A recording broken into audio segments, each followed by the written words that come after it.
దేవునితో నడుచుట సాధ్యమా అంటే సాధ్యం. ఆయన ఆలోచనలుగో 66 పుస్తకాలు కలిగిన బైబిల్లో ఉన్నాయి.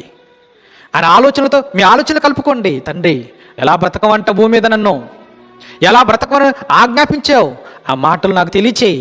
అలా నేను బ్రతుకుతాను. నేను బైబిల్ చదువుకుంటాను, బైబిల్లో నీ మనసుని తెలుసుకుంటాను, నీ ఆలోచనలు తెలుసుకుంటాను. నీ ఆలోచనలు తెలుసుకొని, నీ మనసు తెలుసుకొని, నా ఆలోచనలు నీ మనసుతో, నీ ఆలోచనలతో కలుపుకొని, ఈ పాపపు లోకంలో పాపాన్ని అంటించుకోకుండా నీతి కలిగి నీ కోసం ఒకనాడు హనోకు ఎలాగైతే బ్రతికాడో, నోవహు ఎలాగైతే బ్రతికాడో, నేను కూడా నీ కొరకు బ్రతుకుతూ నీతో నడవాలనుంది తండ్రి అని నీ తండ్రితో నువ్వు చెప్పుకొని ఆయనతో నడిస్తే నీ జీవితం ఎంత బాగుంటుందని ఒక్కసారి ఆలోచించు.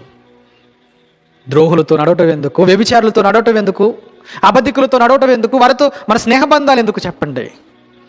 పవిత్రుడైన మన కన్న తండ్రి, ఆయనతో నడుద్దాం, ఆయనతో మన బంధాన్ని కొనసాగిద్దాం. భూమి మీద ఏ బంధమైన మరణంతో తెగిపోతుంది, కానీ మరణంతో కూడా తెగిపోయిన బంధం అంటే ఏదైనా ఉందంటే అది పరమందున్న నీ తండ్రితో ఉన్నటువంటి ఒక గొప్ప బంధం.